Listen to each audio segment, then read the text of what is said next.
The Geek Girl Riot. Geek Girl Riot.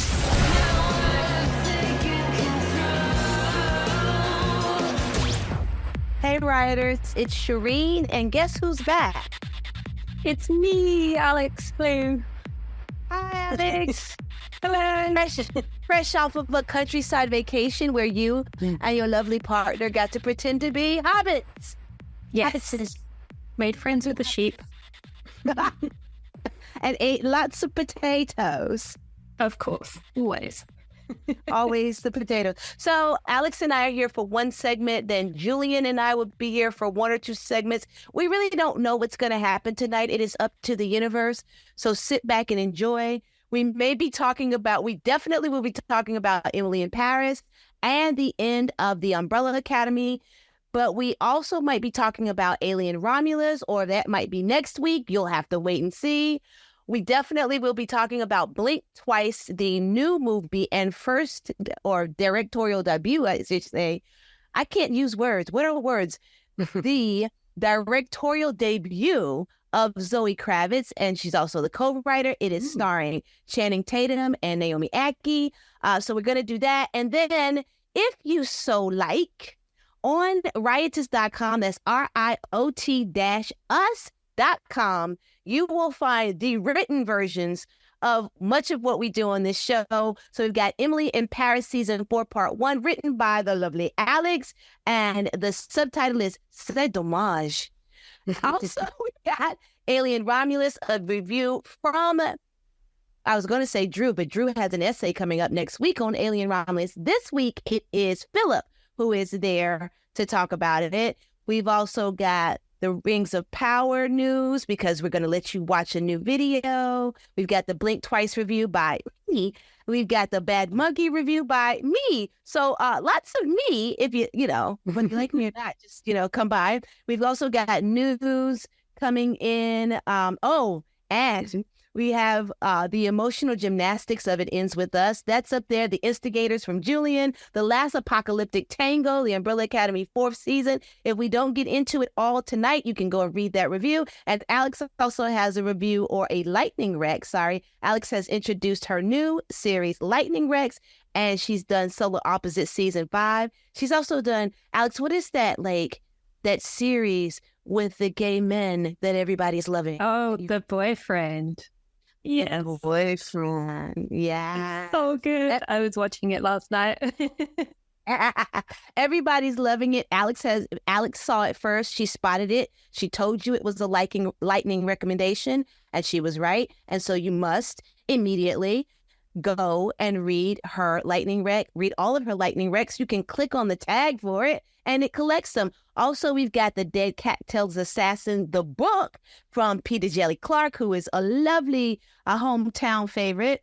And we've got a new essay from me, The Acolyte, The Dark Side of the Jedi, Galactic Deception.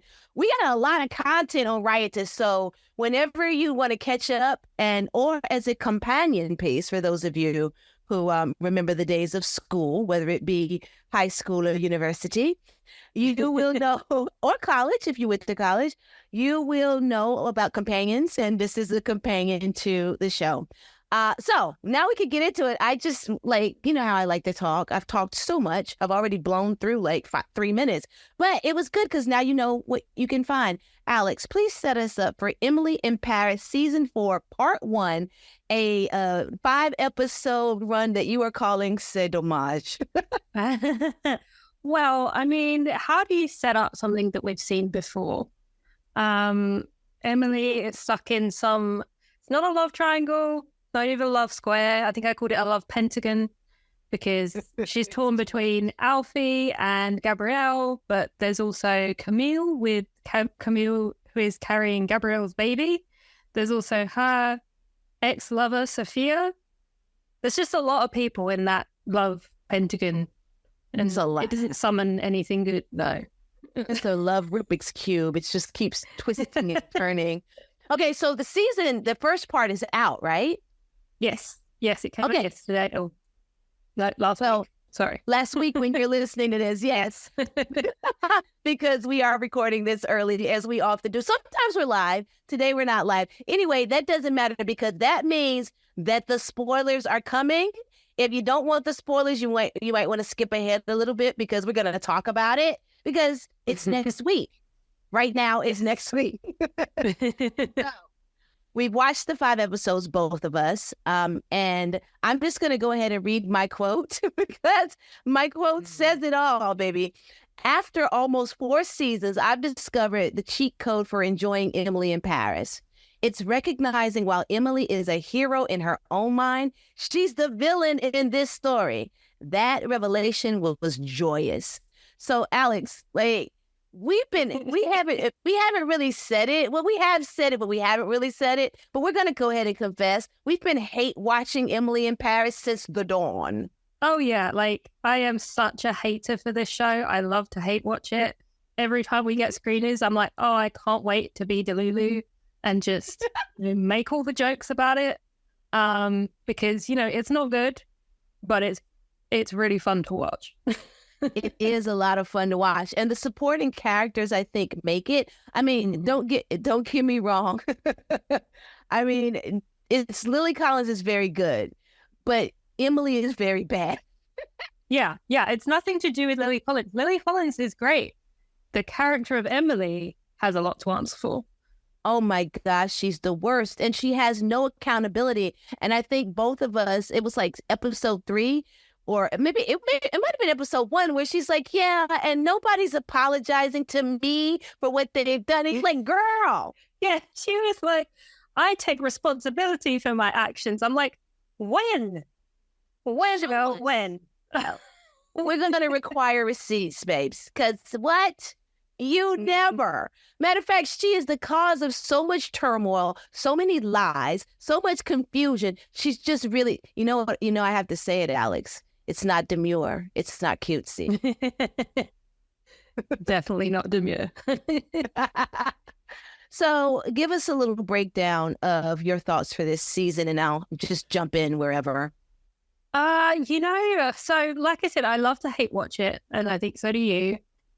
But this season, I found myself really bored for the most part.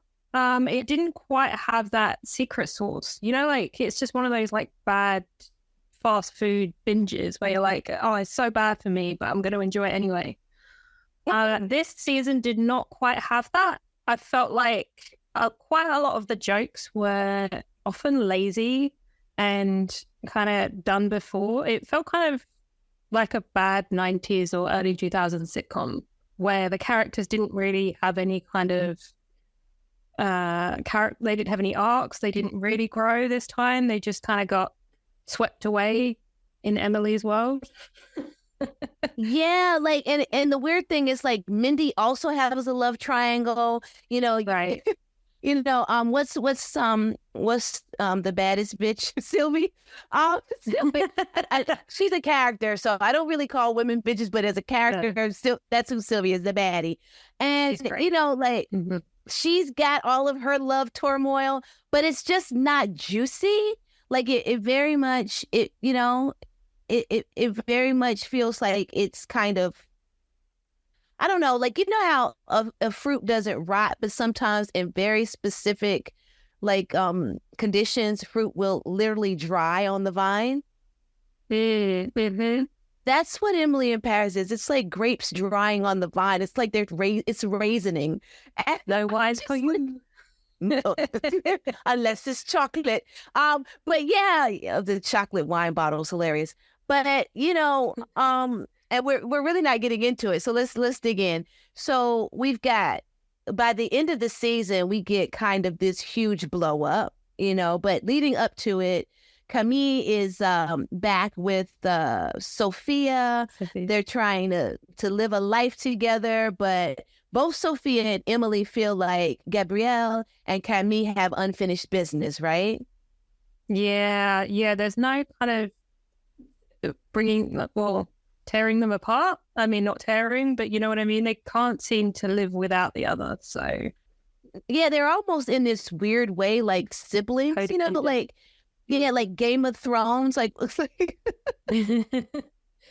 like Cersei and Jamie, why they just like, they're so tangled up. They really are better as friends. They're not really lovers, but they like you said, they're codependent. It's weird.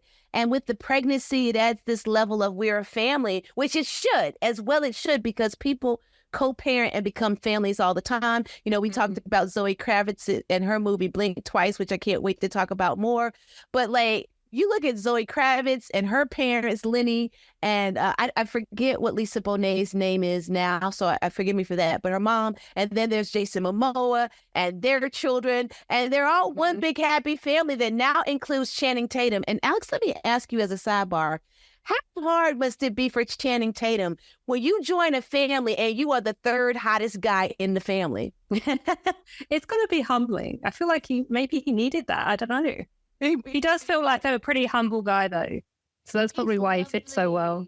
Yeah. His joy at getting to be Gambit is a pleasure. Such a pleasure. But yeah, like you're the third hot. You're used to being the hottest guy, and then you've got Lenny Kravitz and Jason Momoa. What are you doing? Right? Like Magic Mike who? Like, right?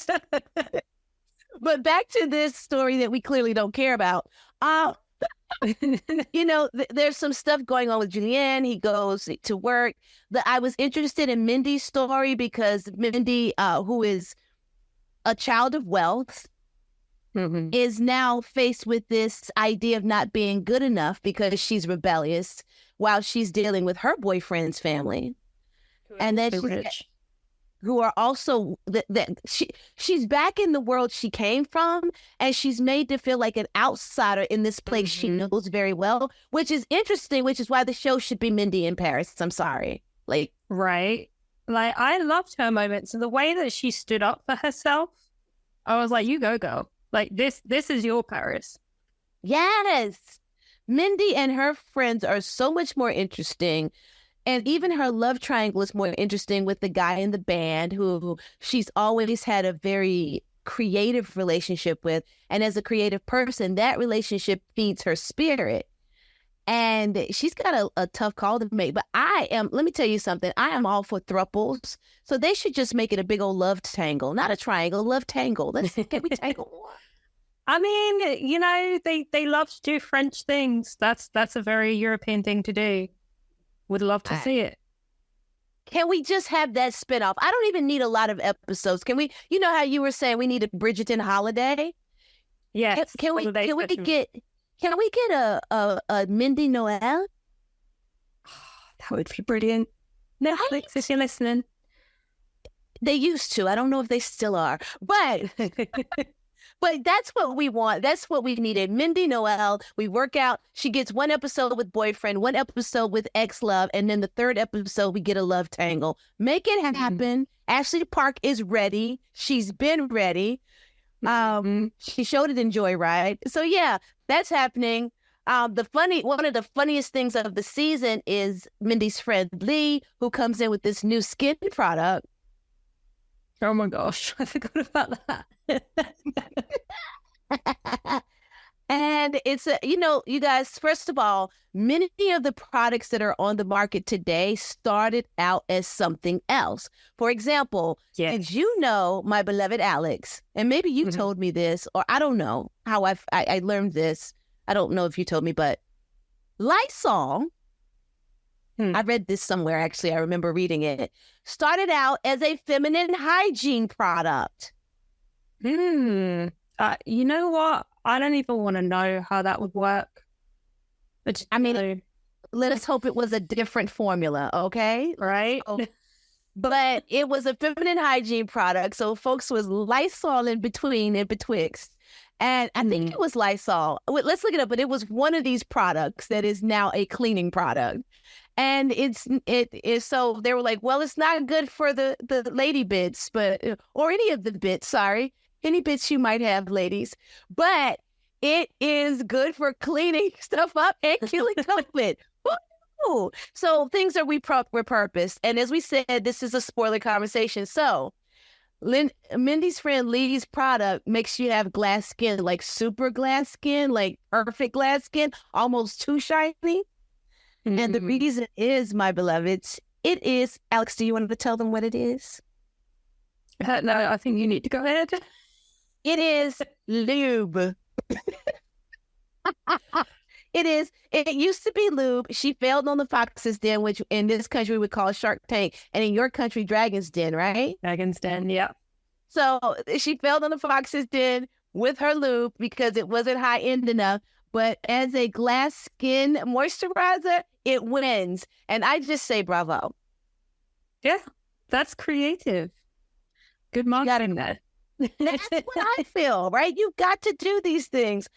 We find out something about Luke's life with his Michelin star judging girlfriend, Marianne. And, well, we just say it. Marianne is a fraud, baby. She's so funny. Their whole relationship had me in stitches. Like, that was the best storyline for me. Everything but Emily and her love triangle. I just tell you, Alex, I am so not interested in Camille. I like Camille when she's away from Emily. I'm not interested in Camille. I'm not interested in Sophia. I was last season, though. I'm not interested in Gabrielle. I'm not interested in his restaurant. I'm not interested in his pastry chef. And I for damn sure am not interested in Emily and her shenanigans. I want everybody else, all of the other stuff. Because when Luke is trying to get a raise and he somehow picks Sylvie's husband's birthday dinner to ask for a raise, I'm like, that is stupid. You know the French don't like to be strong-armed. You are out of your mind. You're French. How could you do this? Yeah. I also loved when he had he was presenting and he had Julien on the phone in the earpiece directing him. But then Julien gets distracted and starts ordering his lunch. Classic old school movie technique. Okay, so we got about a minute, a little bit over. Alex, I'm going to let you wrap up with your feelings about Emily in Paris. I mean, this season, honestly, I was a little bit disappointed. I was looking forward to a fun Delulu watch, but it let me down in several different ways. Although I think this is only part 1, so I'm hoping they redeem it in part 2. Although we have a lot of thoughts about when they split seasons. It's not always a good thing, so I guess we'll see. I don't think it's ever been a good thing. And Alfie has disappeared like Lord Debling. So where'd he go? He just disappeared. They were like, you can have that one shirtless scene and then he's out. Yeah, they had this whole fiasco with the Ami campaign. I have an Ami suit that, by the way, like a track suit that I wear on trips. It's amazing. But carry on. Yeah, like, what happened? What happened? Everything keeps getting they're like, oh, let's revisit this plot. Oh, no, we're going a different way. I'm like, oh, okay. Yeah, it's messy. Okay, so final thoughts, 10 seconds to watch or not to watch. I mean, if you've made it this far, you might as well, but like, I wouldn't pick it up if you're only a casual watcher. Hate watch it, and we'll be back. You're back on Geek Girl Riot with Sherin and Alex. And up next, because we were supposed to do it in segment 1, but then I just kept talking, which you guys know that's kind of what I do. So Alex is graciously going to stay on so we can talk about the final season of the Umbrella Academy, season 4. They wrapped it up in about 6 episodes, I believe it was. And gosh, there's so much to talk about because we have loved this series. Yeah. Yeah. I mean, I have to admit, I haven't seen the last season yet, but I mean, it's just been such a big fixture of our lives for so long now. For so long. It's something, you know, we love the cast, of course, and we also love the source material by one Gerard Way alongside Gabriel Ba. And we got to talk with Gerard Way about it. We got to talk with the cast about it. And it's just kind of been a journey for us on Geek Girl Riot with the Umbrella Academy. And now it's, you know, it's like Boys to Men said, it's so hard to say goodbye. Yeah. Yeah. So the Hargreaves are once again in another universe. They just keep hopping universes because why not? It's like, you know, if you're going to have a family reunion, make it fun. That's true. So this last season is very short. We don't ever get our original Ben back, much the pity, but we do pick up the Ben. Yeah, we never get original Ben. And I just want to say, original formula, other than, the hygiene we talked about in segment 1, original formula is quite frequently better. And I have to say, because this Ben is petulant. Like, other Ben was like, I died, I got over it. This Ben is like, he's just petulant and angry. And of course, these are not his siblings, but for them, he is their sibling. And it's this really weird relationship, because he doesn't feel for them what they feel for him, except that by the end, and this has been out, so again, we're going to spoil. I'm going to spoil because Alex hasn't seen it. Wait, can I spoil it? Because you're going to watch it. You don't want me to spoil it, do you? No, you know what? Go right ahead. It is my own fault. I will accept the consequences. I just don't feel good about that, Alex. Okay, I'll spoil as little. I won't tell the ending. How about that? Yeah, that sounds good. Okay, deal. So yeah, what we start with here is they're in this new universe. They have no powers, right? Mm-hmm. And the way that Hopper just embraces the fact that he is now a stripper. Oh, Alex, okay, yeah, I definitely gotta watch. That man shows us his tasty cakes. He does. He shakes it. He shimmies How'd you it. like who? He slides again, like callbacks. I love a callback. He slides up and down the pole, and I, for one, am good with it. So is Blakely Thornton. So that's great. Basically, Victor has become Wolverine, and I'm not playing plaid shirt, jacket with the furry collar. Up in Canada, he's Wolverine. Running a bar, he seems happy, 5 is now in the CIA, and I know a little something about that. Not well. Yeah. Makes scholarship. Yeah.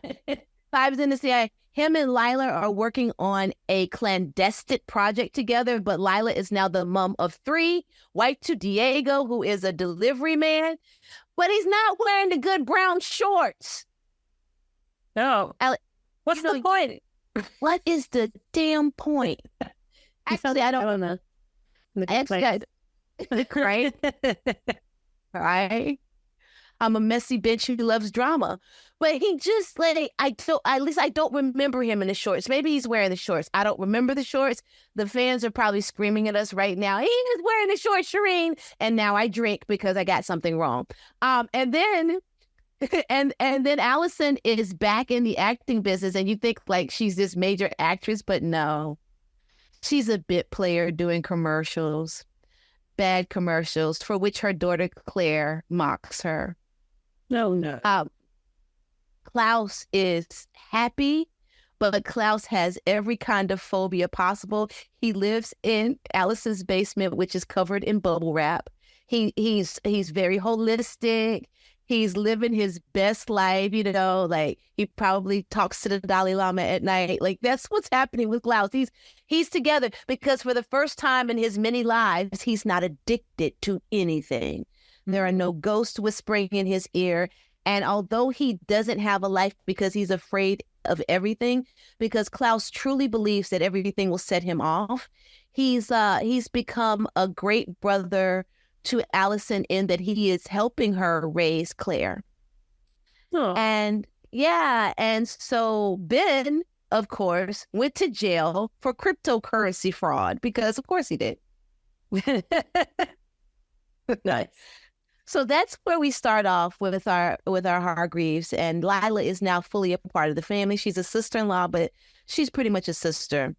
And then Ben, who is completely dissatisfied with life, they all go out karaoke, I think it was, and they're drinking and they're having a good time, and they're kind of having a reunion because they really don't see each other anymore. I mean, they've got family trauma, and you kind of get the understanding that when they're together, it's triggering for them. Of course, what's big man's name? Because I just call him Tom Hopper. For number 1, I forget number 1's name. Luther. For Luther, it is, he's the one that's just joyous. He's got his regular body back. He loves his siblings. As like, he's very like, He's very much like that goofy big brother. He wants to take care of them all, but he's the goofiest. And but Luther is free. He loves his job. And throughout the show, throughout the season, there's all these little stripper phrases that they use. They don't make a lot of stripper jokes. They use stripper phrases to kind of define the situations that they're in. So it's really funny that the two big brothers, Diego and Luther, are like doing the more what people would think are the more kind of everyday blue collar type jobs, right? But they're the ones who are the happiest and the most free. I mean, Diego hates his job, but he's also a father. Lila's entire family surrounds them, classic. And, and he loves his daughters, and he complains a lot, but it's Diego. So, I mean, I do think he misses killing people. There's that. Well, who wouldn't? I mean, the bad guy. So we're going to let that rock, right? And Alex, what I described this as is that I feel like a tragic love story not only sums up season 4, which I'll tell you why, but it also sums up the series at large. It is very much a tragic love story between these siblings and their father, who is back. Reginald Hargreaves is back. And then they added a layer to that because Ben falls in love.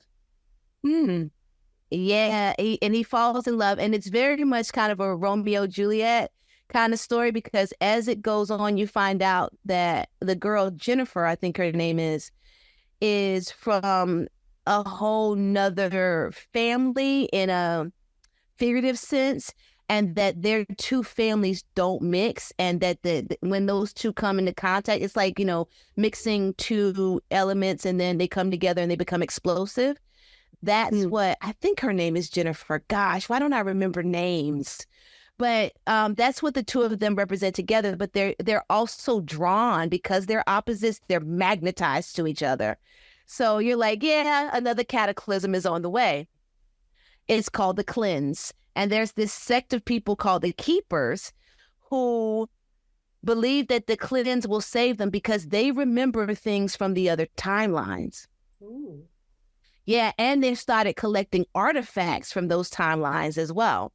So they want to bring about the cleanse. The leaders of this cult are two genes.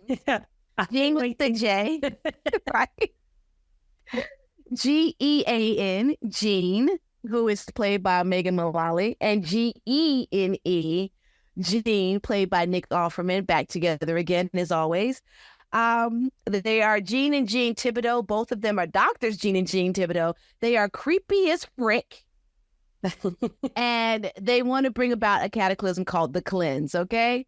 They are so funny together because they're so weird, and they like there is a little bit of that kind of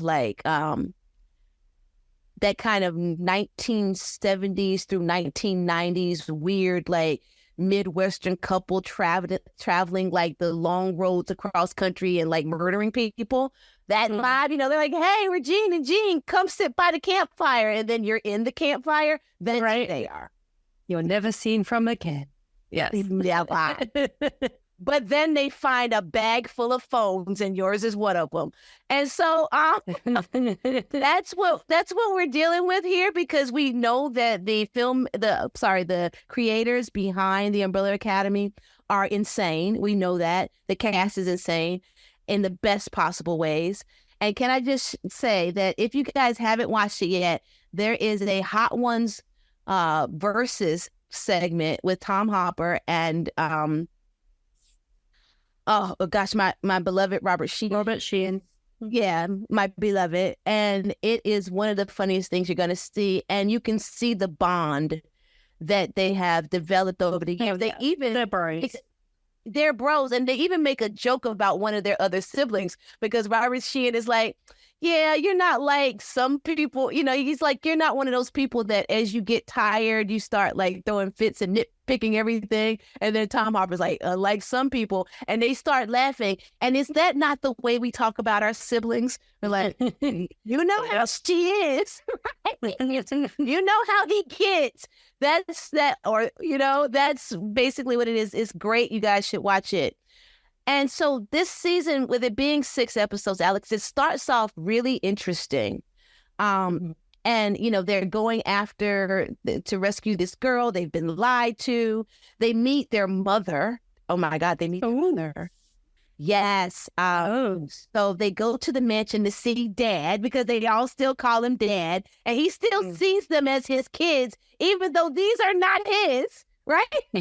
Right. They roll up to see Dad, and then they meet Dad's wife, who is this white dress wearing, violin playing woman. And she says to Victor, you know, because Victor's the white violin, and she says to Victor, you know, I hear that you also like the violin, and Victor's like, not as much as I used to.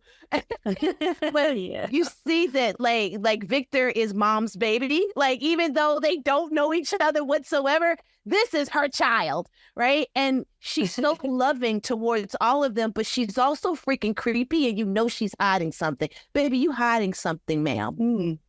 Okay, giving a bit of Stepford wife. No, you know what? She's totally in control. Like, she tells Reginald to sit down and to behave, and he does. Oh. Yes. So of course we know that she's an alien too. They're both aliens. We found that out.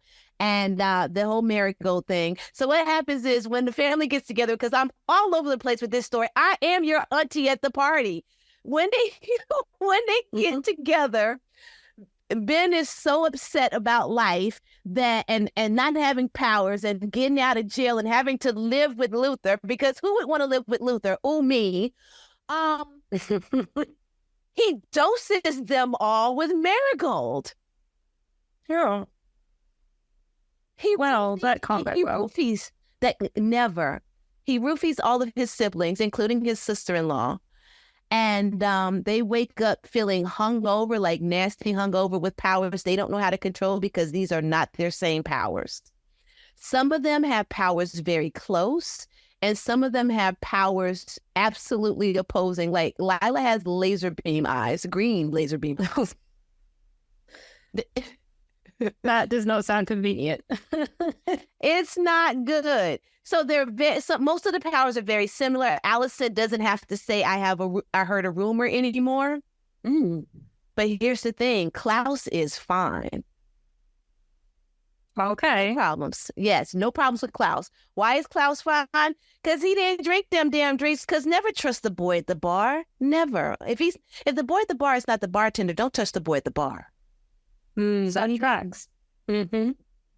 And so Klaus is fine. And not only is he fine, he's happy. But he's like, I'll go with y'all. It's fine. I like being with myself.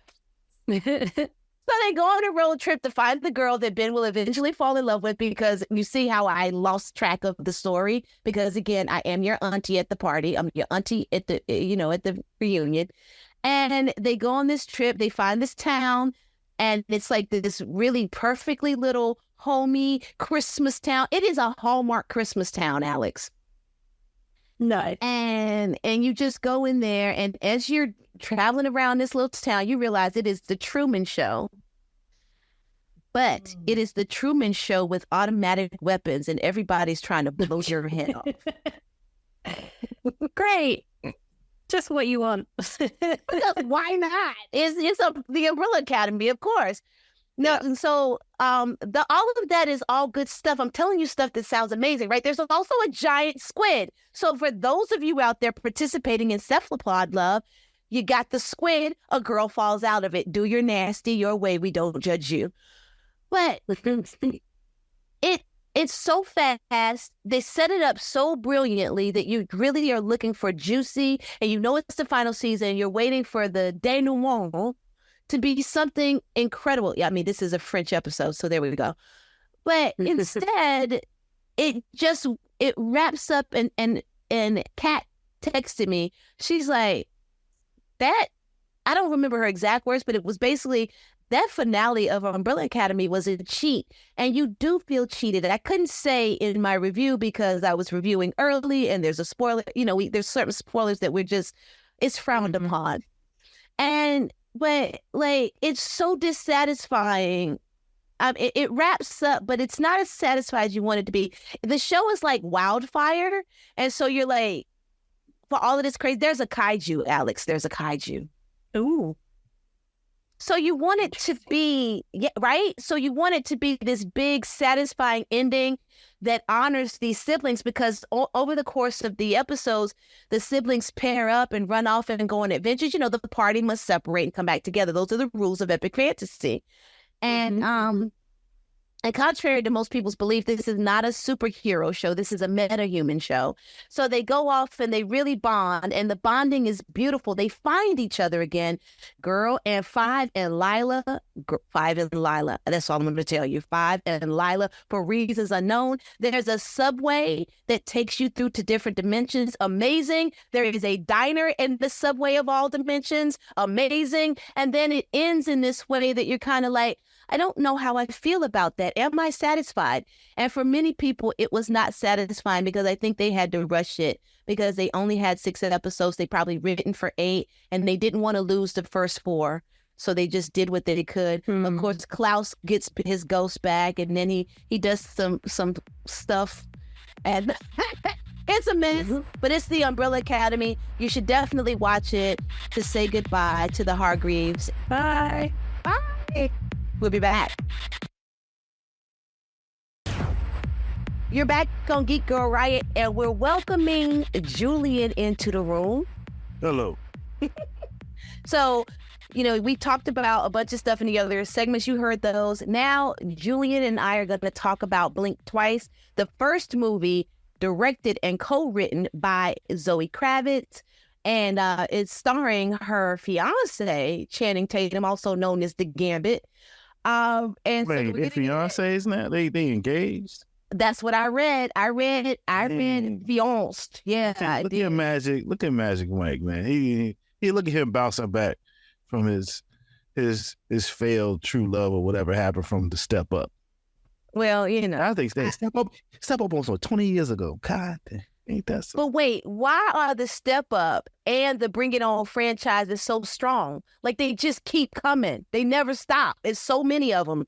But listen, I was telling Alex earlier, how hard must it be for Channing Tatum to be the third in that family? Because you coming after Lenny Kravitz and Jason Momoa on Sexy. That's like, boop, boop, boop. That He can dance better. He can dance better. Of course he can dance better, but he not gonna sex better. I don't know. No, I'm telling you. No, I'm sorry. I don't mean actual. I mean exude. I mean necessity. I understand. I think if he get any woman in between his like little aura, his little space, he gonna put that Magic Mike power out. He can defeat him. I don't think he can defeat them, and every woman I know agrees with me. But I see what you're saying. But I'm telling you, he's number 3 on the list. Yeah, he had Selma Hayek melting like butter on the. Of course he did, man. When I say turn sideways, I mean, the man is a great dancer. He's very sexy. I'm just saying, he's usually number 1 in the room. And in that family reunion, I don't know that he's number 1. But we don't want to waste too much time because we running the time down. So Julian, really quickly, give us your thoughts on Alien Romulus and why you're going to see it again. Alien Romulus is the umpteenth entry in the Alien franchise, taking place between Alien and Aliens. We have a young woman named Rain, who is a young woman who works for the terrible Weyland-Yutani Corporation, trying to finish out the contract her parents had to take her brother to a place that has the sun. She gets denied because corporations are bad. And her friends have a plan to steal some cryo stuff so they can make a long journey and leave and escape their college debt, essentially. And things go poorly because there's xenomorphs. And we have a black robot this time. And he's the best actor in the film. Okay, and you always have this theory about robots being analogs for enslavement. All robot movies are slave movies. Sans Transformers. By the way, I still want my Fast and Furious Transformer crossover, but that's not what we're talking about. So why are you going to see it again? Because it was a good big budget horror movie that seems to be a perfect vehicle for the 40X format. And if people have not seen 40X, not every movie is good for 40X. Deadpool and Wolverine is not good for 40X because it's two dudes walking a lot. But Twisters was like you with the Disney World for $30. It's 2 hours of a ride. There's a lot of stuff going on in Alien Romulus that I know will equal a 2-hour ride. So I'm about to put my $30 down. And yes, that's expensive, but I'm telling you, those rides at the theme park never last 2 hours. This lasts 2 hours. And Twisters will be returning to 40X over the Labor Day weekend. It's going to be, I'm telling y'all got to go find your 40X. You get the air blown in your face. This joint gonna have water spraying when the alien's coming at you. I just know it. I'm gonna have liquid on me. It's gonna be crazy. Did they spray you with water when Glenn Powell was wet in the rain? No, when the rain comes though, cause they you do be spraying with the water. I caught that. I don't know if the audience caught it, but rewind if y'all didn't. All right. So who makes 40X? That is a Regal Cinema large format theater experience. Regal Cinema, I was gonna say Regal Cinema, if you're listening, we do good endorsements. Like that's we will endorse you. Okay, so let's get into Blink Twice because we both really enjoyed this movie. Julian and I sit together at a lot of movies, and that's because we like to giggle and hit each other. This time we got to sit with our good friend May because when it's Sherin, Julian, May, or May, Sherin, Julian, or whatever combination, it's the best time at the movies. Y'all should join us, come through. But we got to watch it together. We got to giggle. The needle drops are ridiculous. Should I set this movie up? Yes. Okay, so I'm setting it up. So, what happens in Blink Twice is we have a woman named Frida, played by Naomi Ackie. She starts the movie, and you're looking at her, and you know something is wrong. She's just in the bathroom, on her phone, scrolling the way we all do, but there's sweat on her face. There's a scar by her eye, and just something isn't right. Her bestie comes in, that's Ali, Okay. Sharkat, thank you. Is it Ali? Ali? Yeah, I always mess up that person's name. Yeah, because I've never heard it audibly. But I've never heard it spoken. Yeah, we should have checked that before we got to y'all, but another day. But she comes in, they're besties. Frida is obsessed with this billionaire named Slater King, played by Channing Tatum. Obsessed. So they sneak into a cocktail party after work. They meet him. Immediate chemistry happens. He ends up asking them out to his private island. And as Julian has said, a billionaire with a private island brings up very bad imagery. And so they go, though, because obsessed and Channing Tatum. I mean, okay. And this is him at his most sexy and sensual. It's a different sexy from Magic Mike. It's a very intense sexy. And that makes him both, like magnetizing and dangerous.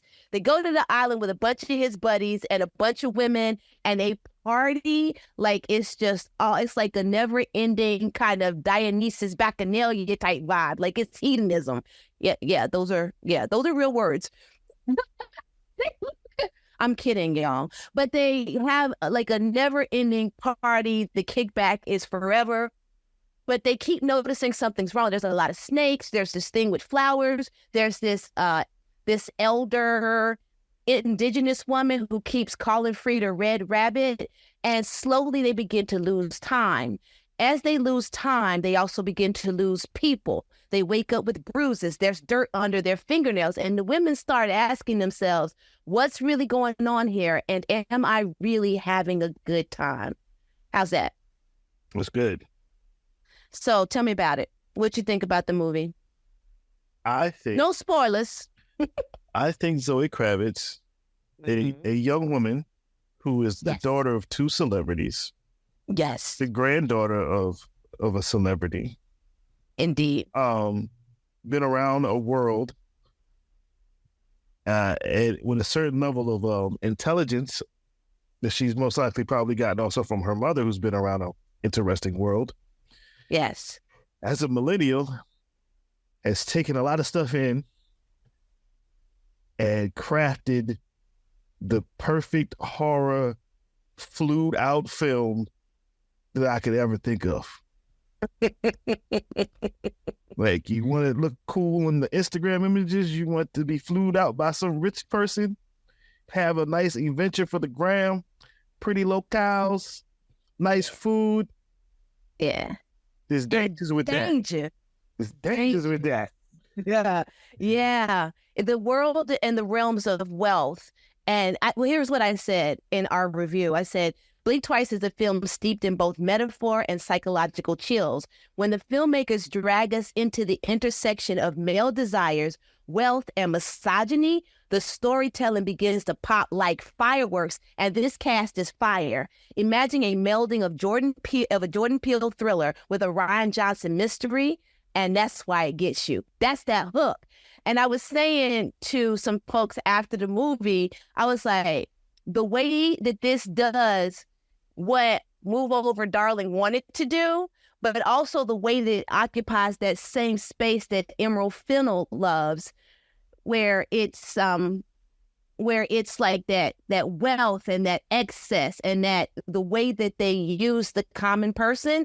I was like, Emerald Fennell's gonna be at parties like trying to put out a hit on Zoe Kravitz, because I think this is a better interpretation than Saltburn, even though I think Fennell has more of the experience as a director, because where she puts the camera and how she tells the story is top tier, but Zoe is on her way. And I think that her storytelling is better on the page. So it comes together in a way that really hit me. And I'm like, a lot of men gonna be mad.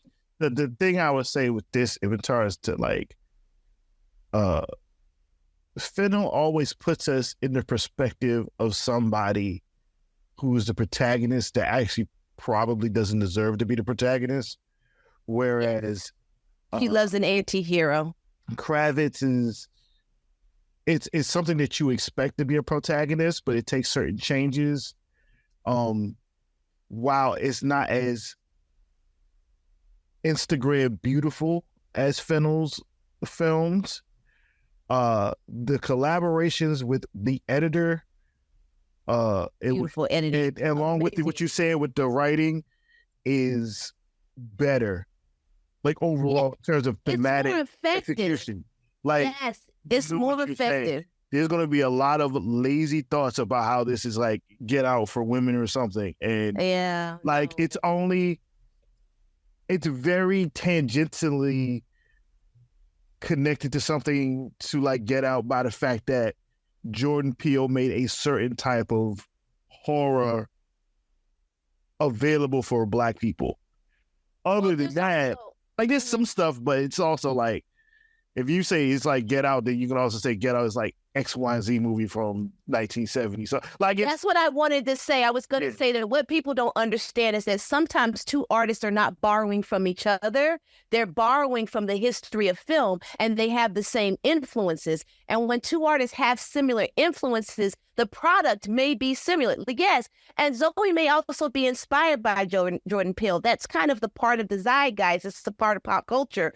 But what she does here with her co-writer, whose name I do not want to butcher, but it's E.T. funny, Feigenbaum, I think is the name. What they do here is their own lane. Like, yes, they're drawing from, we could take it back to Stepford Wives, right? Hell, we could take it back to Body Snatchers if we want to. Beyond the Valley of the Dolls, the whole bunch of like. Valley of the Dolls, yes. All of that stuff is there, and that's stuff that also Jordan Peele was also pulling from. So yeah, there's similarities, but there's also a lot of similarities to Rian Johnson. Like, you change the tone of this, and it's very much like a Rian Johnson mystery where they're figuring it out, where you've got this cast of quirky characters and all of these clues that you get, like a missing pinky that comes back later. This is such tight storytelling. Even in the symbolism, there is no symbol that you see on screen, no reference that doesn't have deep meaning that will affect the outcome of this film. And that's why I do think, as you were saying, it's more effective. And I do think it's it's a little bit like thin, not thin, but it's not as in depth an idea of digging into this film when you just compare it to Jordan Peele. Yeah. And I do expect certain criticisms, as we kind of overheard, ear hustled, about this film. And I also think that like things that sound unbelievable to you from watching a film is a drop in the bucket to actually what happens in real life. Yes. This film knows these spaces. I felt like, as a woman who's been in these spaces, you know these spaces, you feel that sense of danger that this film is able to convey to the entire audience, whether you've been there or not. And I that just really moved me. But like you said, I want to go back to what you said about the editing. The editing is top tier. As you told Jen when we walked out, you said peak.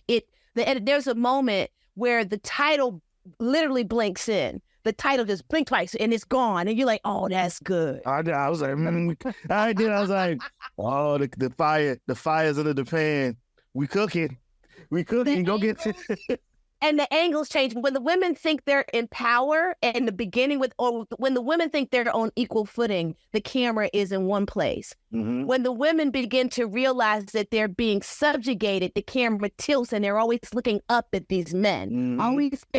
And then when the women are like, okay, and they start to make their own decisions, the camera angle changes again. And I'm like, I'm snapping, like, oh, the deliciousness of this filmmaking. Yeah. It also, what I like about it is that something that, you know, you have to, especially me as like a male, like a cisgendered male that likes ladies or femmes or whatever the current language is.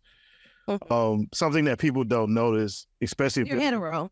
Yeah, is the nature of the lens, right? Yes. This movie, you can easily tell it is not through the male lens. Like, it's not.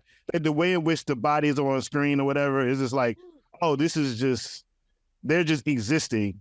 But I'm not like looking at like body parts to like, oh, that person's hot. It's just, they're just existing in this world. Now, it does shift to a certain degree once, as you said, the women figure out that things are weird.